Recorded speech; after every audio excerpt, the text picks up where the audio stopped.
यापूर्वी आपण रताळ्याचे गोड काप कसे बनवायचे हे पाहिले होते. आज आपण रताळ्यापासून स्वादिष्ट असा हलवा कसा बनवायचा ते पाहणार आहोत. हा हलवा बनवण्यासाठी मी 2 मोठ्या आकाराची रताळी स्वच्छ धुवून उकडून घेतली आहेत.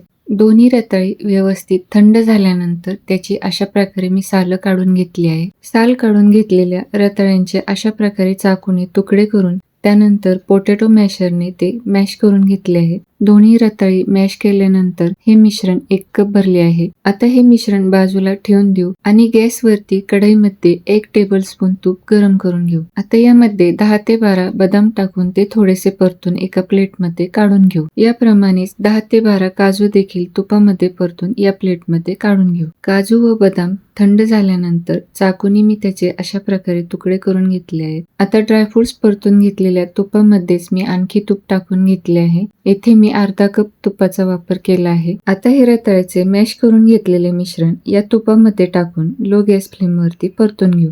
हे मिश्रण मी 5 ते 7 मिनिटं लाकडी उन्हातल्याच्या साहाय्याने अशा प्रकारे परतून घेतले आहे. आता यामध्ये अर्धा कप दूध टाकून एकत्रित करून घेऊ आणि हा हलवा घट्ट होईपर्यंत शिजवून घेऊ. आता यामध्ये बारीक चिरून घेतलेला अर्धा कप गूळ व वेलची पूड टाकून मिक्स करून घेऊ.